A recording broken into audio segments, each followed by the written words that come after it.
What's up, beer drinkers? How y'all doing this week? Oh, we got another great show for you again this week. Sorcerer Chromatic is back, and we drink and review some delicious beers. We also have one beer news story. We have a great cold brew list, very scientifical. And then we have a short and sweet shenanigans section. All right, I got a couple things before we get to the show. Coming out on Monday after this, we have a special coming out, another Tap That Takeover talk with Angelo from Steel Cactus Brewing. I had Angelo on a few months ago, and he had a tap takeover at Tap That Downtown and on First Friday. And we met the Sunday afterwards, and we talk a lot about, of course, Steel Cactus and how they've progressed and where they're going. And then we get a little bit into some family life and some personal interest too. So it was a fun time. It was a good catch up with Angelo. And I hope you enjoyed that. It'll come out in a couple of days.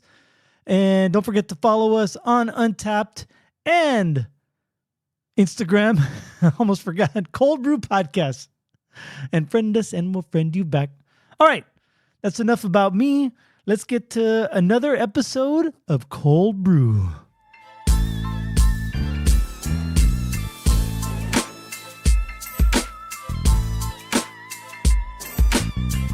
Coming at you pre-recorded from Cöld Brüe Studios. I am Greg. He is Sorcerer Chromatic, and we're here to talk about beer. Yes, we are. How you doing this week, man? Not bad. Good to be back. Yeah, good to have you back. But anyway, got some stuff I want to talk about, during our Drunken Shenanigans portion of the show. So let's get to the beer, shall we? Sure. All right. I have in front of me from our good friends up at Telluride Brewing Company in collaboration with Spirit Hound Distilleries. I have their Saint Barley, which is a barrel-aged barley wine.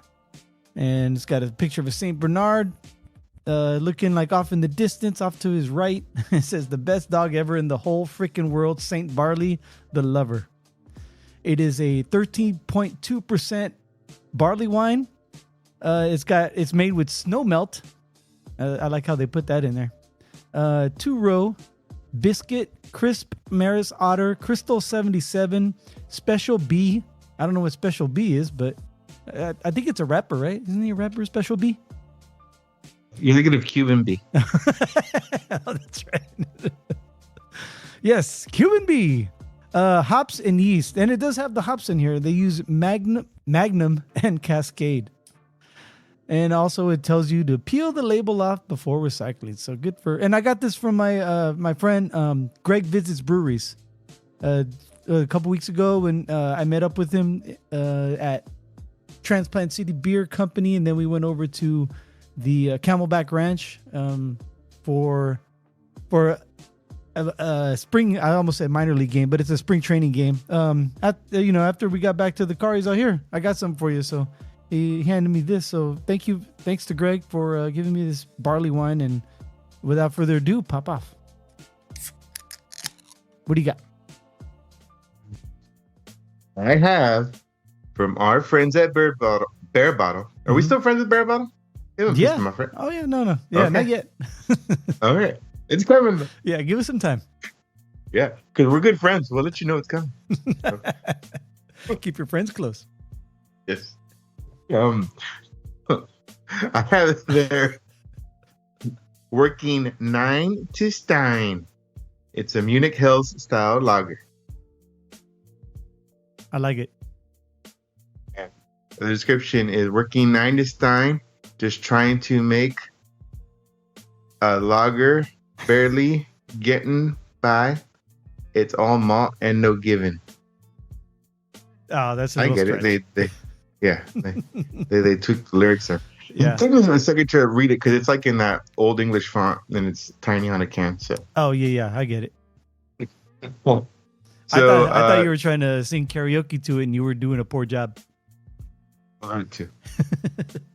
The beat in my head was off. I need to speed it up a couple octaves. Joke for one. Okay. Let's see. Are you there? Yeah, I'm here. I'm listening. I'm Okay, waiting with You're bated super breath. quiet. Okay. Those of you familiar with Bear Bottle, they are totally transparent with their recipe. So here we go. Give me a minute. The Bear Bottle Working 92 Stein Munich Hills original recipe by Morgan Fairbeck. Isn't that the guy who did that documentary Super Eat Me or something like that? Super Size Me? No, you're thinking of... Oh, it's Sterling Morgan, right? Oh, yeah, something like that. Yeah, something. Okay, my bad. Continue. Hey, they should do a Super Size Me, but like with beer. I mean, I think there's a lot of liability involved, but just an idea. True. I expect royalties if it's ever done. All right, so geez, where to start? The water and yeast. Yeah. The yeast is salt lager. Okay. The target mash pH is 5.3. Mash efficiency 65%. Mash temp 154. Firm temp 55. The vitals, original gravity 1.051. Final gravity 1.001. IBUs 22.5.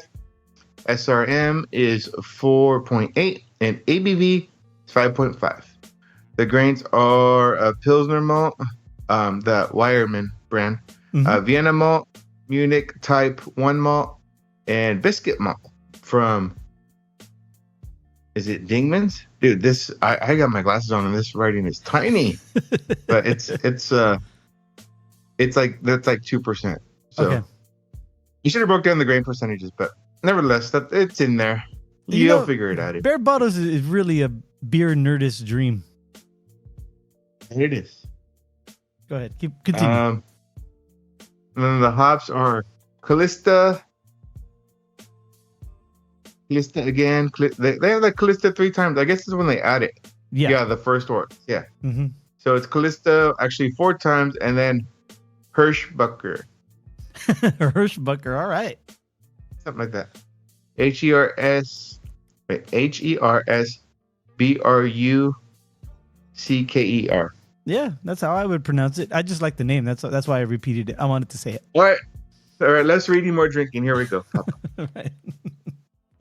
All right. So I've been sipping on this Saint Barley. It is really good. It's a really good barley wine. It's got I think it has quite a bit of a hop profile for a barley wine. Maybe that's why I like it so much. Not that I expect that from every barley wine, because obviously it is a malt forward beer, but it's got that really dark sweetness, the toffee notes and the biscuity notes and everything you want from barley wine. But it also has like on the back end a little bit of a kick, a little bitter kick to it, which I really like, and it makes it a little bit more crisper.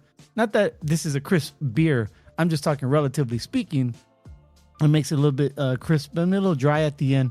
And it's definitely warm. I'm definitely a lot warmer now after taking 4 or 5 sips than I was before I started the show. So it's really good. I like this one, man. I dig it. I've always liked barley wines. I'm more of a hop head, hop forward type of beer drinker. But I do love these really full malt beers. More so than the light crispy malt beers. I like the really full body malt beers like this one, or like a Belgian, like a strong Belgian, stuff like that. So this one's really good. I dig it, and I think I'm gonna rate it pretty high during our Untapped portion of the show. How's your Hells? It's nice. It's rich. It's very malt forward, biscuity. It's also got like this savoriness to it. It's really, this was a good one. Right on. Yeah, we all know that Bear Bottle makes some great shit. Definitely. And great definitely, I'm thinking this. Oh, heyo. All right, we will rate our beers later on during our Untapped segment. Don't forget to follow us on Untapped and friend us, and we'll friend you back. But right now, it's time for some beer news.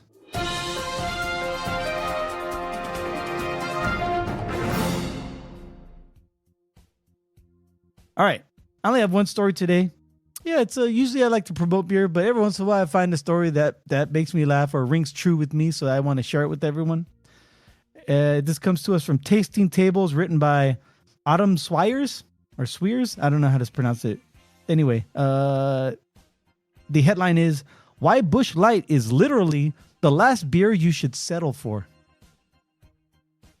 In a definitive tasting table ranking of 40 popular beer brands, Busch Light came in last place. And there's a reason why we named it the worst.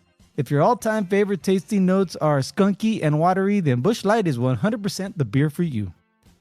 It totes a pretty low-key, straightforward ingredients lineup of water, barley, corn, grits. Hey, corn grits. I thought there was a comment between that. No, it's corn grits and hops for a less bready flavor than classic Busch.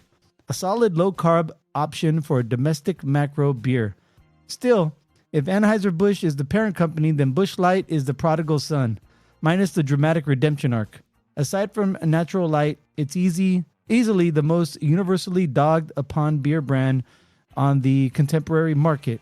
Much like obnoxiously large cans of Foster's, which is not Australian for beer after all. It's super cost effective and the comical appeal is free. But at the end of the day, Busch Light doesn't taste very good and has an ultra-thin mouthfeel and is undrinkable once the can warms above 40 degrees. A 12-pack of Busch Light may cost $10.99 at a Target in New York, but 12 packs of Miller and Coors both run for $12.99 a piece. And it might be the most worthwhile extra $2 you ever spend. For super thirsty sippers, a 12-pack of PBR, not a light beer, but still in the bad, good beer camp, is just $9.99. Labatt Blue Light is the best light beer of them all, if you ask this writer, but whatever. So, have you ever had a Busch Light? Whatever. I know you, when I was in California, I never saw Busch Light anywhere. I didn't have Busch Light until 2022 when I was going back to Arkansas for training. And that was the first time I had it, and I could agree, it was bad. It was I drank everything but in that cooler. They gave us free beer in the hotel after each training session, so pretty much every night. And there was Busch Light in there because some of those guys like drinking Busch Light. And so, more power to you. I drank everything but Busch Light. I do think Busch Light is out here now, but for a longest time it wasn't. Okay. Or at least I never looked for it. But yeah, I can't say that I have it or been to a function where they had it available, like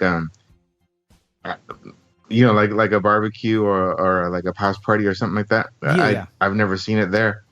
Nor have I seen it like in restaurants or bars in the area or stadiums. Yeah, that's true. But anyway, it sells really good in the Midwest, and I guess apparently in New York. But yeah, I think in California when we were growing up in our formative years during our early drinking days, it was Natural Light was the one we used to always talk shit about, right? Yeah. Or Lucky Lager. A Lucky Lager, yeah. Or Natty. We called it Natty, right? Natty Ice, Natty Light. Anyway. Well, that's Natural Light. Yeah, that's a different one, but yeah. Yeah, this story was written off their tasting table taste test, and they ranked the 40 most popular beers, and it ranked the best to worst. But that's a list story, and that's in your category. So, I didn't want to step on your toes, but if it were me, if I was doing it, Corona would be, I think, 1A, 1B with Busch Light. Oh, geez. But that's just me. All right, that's all I have. That's all I have this week. So you know what that means? I think I do. It's time for everyone's favorite segment on Cöld Brew, because it's my favorite segment. I almost called it craft beer. It's time for the Cöld Brüe List. As we proceed to give you what you need. Let's peel back the curtain here. We're recording on April 6th, right? Correct. This is Saturday night. Mm-hmm. The Rock just beat Cody, and we are drinking beer. 1-on-1, or is it the tag team? That was a tag team. Oh, okay. The Rock was on that pin though, with the People's Elbow. Oh, okay. So that means Cody's going to win tomorrow.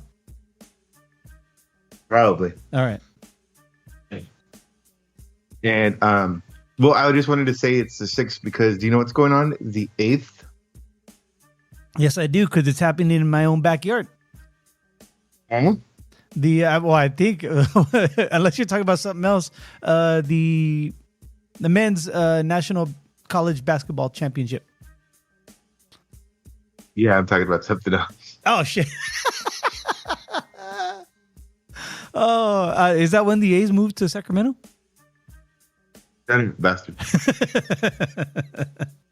All right, what are you talking about? Talking about the solar eclipse. Oh yeah, okay, all right. That's actually much more cooler than the other two topics I brought up. And I just have a list of 10 facts about this eclipse. Okay. All right, number 1, it's going to start in the Pacific and end in the Atlantic Ocean. Isn't that how it always is? Wow, dude, it could be random. Oh, okay. Or it could end over land too. Oh. So, yeah, just the path of the moon, eclipsing is gonna just basically, start and end in the oceans. Okay. Let's see. Mexico will see it the longest during the eclipse. Oh man. Or sorry, Lucky. actually, they said Mexico will see the longest totality during the eclipse. Oh, okay. All right. Lucky bastards. So this particular route travels over great parts, or well, it goes over like in the U.S. It goes over Texas, Arkansas, a little bit of Missouri, Illinois, Indiana, Ohio. I don't know if it gets Michigan, a little bit of Philly, the top of New York, Vermont, Maine, all that stuff. Okay. But yeah, so that trajectory, it goes through a lot of Mexico as well. All right. I shouldn't say lucky bastards. I should say lucky cabrones. Like, suerte, cabrón. Go. Cabrones con mucho suerte. Okay. Thank you for your, everyone. You're welcome for your free Spanish 101 lesson. Cabrones encantadas. There you go. There you go. Part of the sun, which is typically hidden, will reveal itself, and that's whoa. saying, is that good for yeah, kids? I know. All right. Well, no, do not stare at the sun. Yeah, that's the number one disclaimer with all this stuff. But it's if you're in the right spot, you'll be able to see the sun's corona. No shit. Yeah, the worst, the worst beer in the world, according to There me. you go. The sun will be its more dramatic solar maximum. All right. I don't even know what that means. It's a long paragraph, but just know it's one of the facts. Okay. Let's see. 2 planets and maybe a comet could be spotted. Huh. So yeah. It says Venus will be visible 15 degrees west, southwest of the sun, 10 minutes before totality, according to astronomy. And Jupiter will appear at 30 degrees to the east, northeast of the sun during totality. Venus is expected to shine more than 5 times brighter than Jupiter. Which is usually the case. You ever look up in the night sky? Venus is huge. Let's see. The eclipse can cause a 360-degree sunset. Oh. The temperature will drop. Yeah. Yeah, I've heard that before. Wildlife may act differently. I've heard that a lot of people say their dogs go kind of like when earthquakes are expected, how animals react to an earthquake. They run around the yard and poop. Yeah.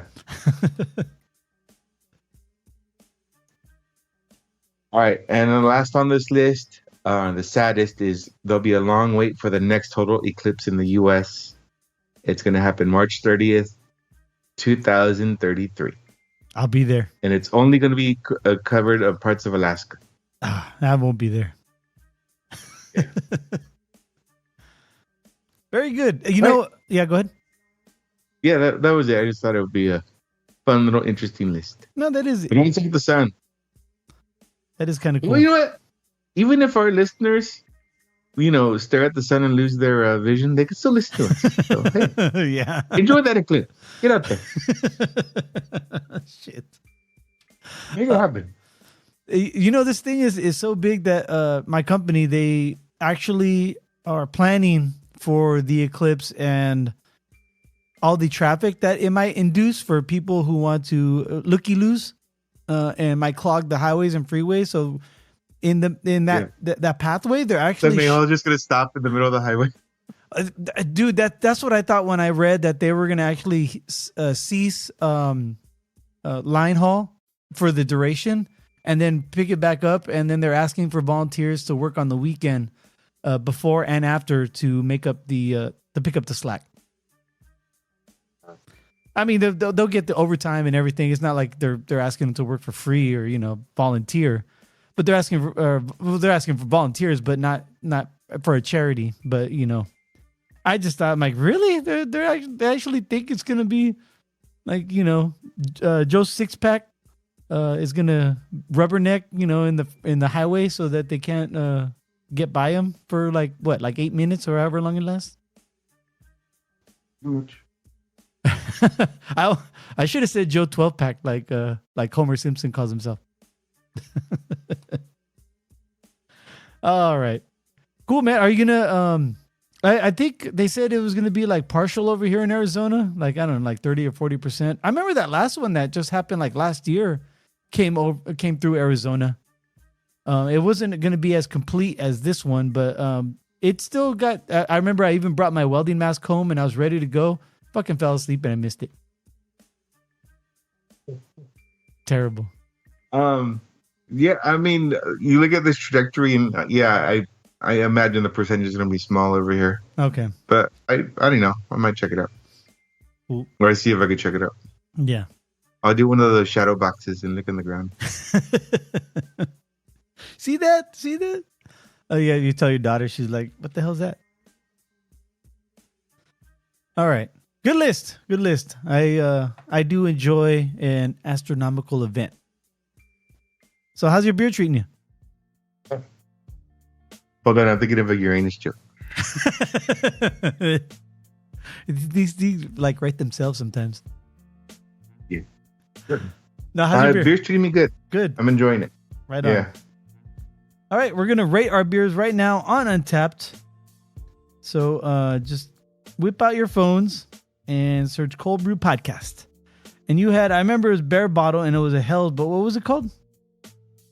9 Stein. Oh, that's right. 9 It's 2. the numeral 9 and then 2 Stein is spelled out. Okay.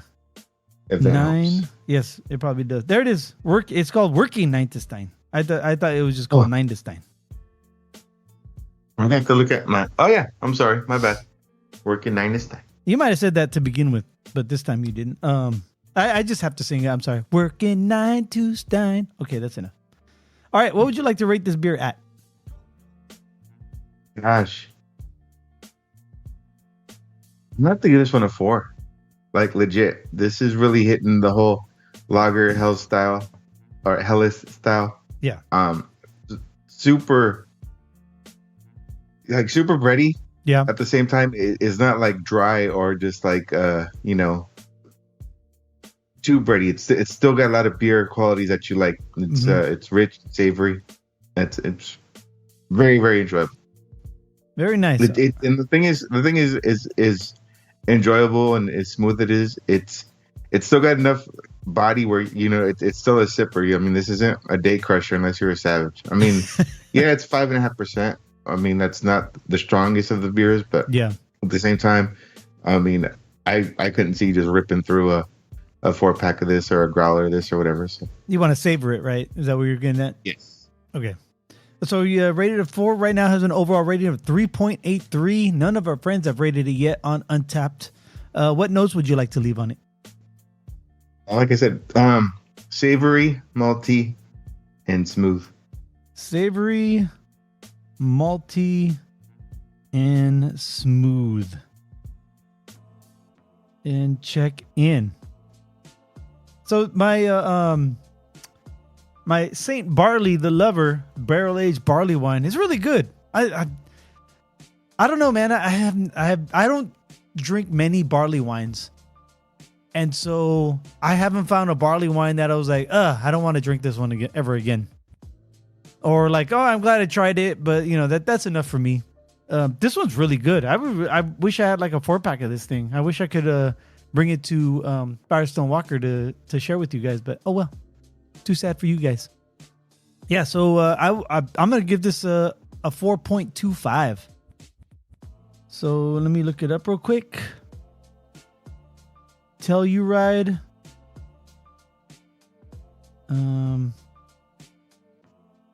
Barley. Saint Barley, there it is. Has an overall rating of 4.01. Only 66 check-ins. None of our friends. Let's see here. I'm going to say it is 4.25. And it is, of course, malty and strong. And check in. All right. Couple of things. I mentioned it a little while ago. In my own backyard, they're having the men's Final Four. The Purdue won and UConn won. So they're both number 1 seeds in their respective regions. So that's kind of cool, right? I don't know if there's any stat guys out there. When the last time that's happened, one take on, it could have been last year because that's how much I pay attention to college men's basketball until March. Yeah. But I'm excited. I like Purdue. I've watched Purdue almost every single one of their games except for today. Because I was at my daughter had a concert recital. At the last minute, she told us yesterday, "Hey, I got a concert recital," because she got invited to the All-State Junior Choir. So that was kind of cool. That the fact that she got invited. But it was last minute. I guess they were trying to fill some spots. Yeah. But anyway, so I missed the game. But no solos. no solos. Yeah, she didn't have time to prepare for the solo. I'm excited to watch the because I've been watching. I watched a lot of March Madness this year, more so than I usually do. And even the women's March Madness, I got some money on both sides of the ball both sides of the court this time. With South Carolina is probably the best team, is the women's team in the nation, but Caitlin Clark on the other side is the best player in the nation. So I don't know, man. I got my money on Caitlin only because in a tournament style, it's not usually the best team who wins. It's usually like one player could change a game, and Caitlin Clark is that player. Yeah, you know what I mean. Yeah, I mean, I saw both the Iowa LSU game and the Iowa, was it UConn? Possibly. I remember the LSU game. I watched that one with the controversial call at the end. No, that was UConn. LSU, they beat them like by 12 points or something like that. That game was in hand for a while. No, it was the LSU because they had that coach with always wears the loud suits. Oh yeah. Okay. So yeah, well, okay, Angel Reese fouled out, but they were still up by like 12, is what I'm saying. Whereas the Iowa game, it was close. I think it was within 1 point, and like there was an offensive foul for a moving screen. Yeah, and that was kind of ticky tack. Yeah. She also kind of like leaned forward. That was what I thought with the foul was, not because she moved, because she kind of like leaned forward and like threw a shoulder into her. I saw that they fly. Anyway, regardless, we let's not talk about that because they talked about that on First Take to death. Yeah, so I'm excited about the championships. The women's championship is tomorrow. On Sunday. It's not here though. I don't know where it's at. Do you know where it's at? I forgot to look. Didn't tell you. Oh, okay. And then the men's final is here. in Glendale, in my old backyard, because I used to live like 2 blocks away, like half a mile away. Yeah. Anyway, exciting stuff, man. The men's and women's college games are fun to watch. And then one more thing I wanted to talk to you about. Oh yeah, I have a interview scheduled with Angelo from Steel Cactus over at Tap That Downtown. I call it the Tap That Takeover. So I got that scheduled for tomorrow. So I'm gonna go over there, and then I'm gonna go over to Catalyst. I hit up my friend Will, the head brewer at Catalyst, and he's finally free. He keeps wanting me to go down there and try some beers. So finally I get to go out over there and hang out with him for a little while. So I'm excited about that. Well, I wanted to say, I hardly do this. I hardly share it anymore. But last night I went out with the mad scientist, and I believe his code name for the show is Top Secret. So yeah, we hung out at Taplands last night, which was cool. Nice grab a beer session with some good friends of mine, and yeah, man, they were like into sours and into Belgians, and I'm like, I get it, taste evolve, and you want to try something different, but I couldn't do that. I was sticking with, they had that Morgan Territory Maybach that I liked. I tried a Belgian stout and Hellish by Ghost Town. That was a good one too. What was it called? It was called Hell's Awaits. I like the name of that. That's a good name. Yeah. Yeah. But when I went on Untapped, sadly there was other breweries with that name. Oh yeah. Yeah, I just want to say it was a good little hangout, and that's when I saw that women's Iowa game. Saw the Warriors lose a close one. Kind of sucked, but all good. Yeah, the Warriors will make the play-in. I know that. And now with the rule change, Draymond's like flourishing, like because he can now you can't hand check anymore, but you can still play. You can play more physical now on defense, so that helps. The Warriors are always better when Draymond can play. Like let Dre be Dre. Because that threat of acting out there is beast playing. We got teed up twice the other like 2 weeks ago. He got teed up like twice in 4 minutes. Well, he got a technical, and then he talked shit to the ref, and then he got his second tee and he got thrown. So, but I think he knew what he was doing. First quarter, yeah. It's like 4 minutes into the game. Fuck first quarter, first 5 minutes. Oh man, I don't know. I put money on the Warriors to win the whole thing at the beginning of the season, and it's slipping away slowly but surely. It really looks like it's a 2-horse race with Denver and Boston at this point. Oh, one other thing. You'll never guess what happened to me today, or it's not to be too surprising, but got an email the other day. My 30th high school reunion's coming up. 30, it's like 30. Like I was like, I had to catch my breath. Has it been that fucking long, bro? 30 years. Damn. I don't know if I'm gonna go. We'll see. I don't even know where it's at yet. I was just asked if I still had the same email address and can we send you some stuff. So I'm like, yeah, sure, send it to me. I don't know if I'm gonna go. I haven't seen any. Well, I've seen a few of my friends from high school because I still keep in contact with my close friends. That. But as far as the rest of the, I want to say there was how many people in your graduating class was there? Like 400 or 500? It wasn't that big. It wasn't that big? Like 200 or 300 then maybe? Probably, yeah. Closer to like 250. Okay. Then we were a year apart, so I'm sure mine was around the same. So yeah, I would say the other 295 people I haven't seen in 30 years. There you go. So I'm part of me is interested in that. And then the old man in me is like, I don't want to bother. I don't want to have to, buy a ticket and fly all the way out there and buy, a ticket to get in because it's probably going to cost something to get in. Everything costs money these days. Yeah. So I don't know. But that's the old curmudgeon in me. But the youngster in me who still thinks he's fucking 18 years old wants to go and party and get down. There you go. So I don't know. I'm on the fence. You're like, everyone after party at Bamboo? Shit. After party at Taplands. I'll bring some business over to Matt Hartenstein. Word. Anyway. All right, Manny, you got anything else you'd like to add to this episode of Cöld Brüe Podcast? No, I'm All good. right. Cool. All right. Thank you for Okay, downloading. but- Yeah. Stay short episode, but good to be back on. Yep. Always great to have you on, man.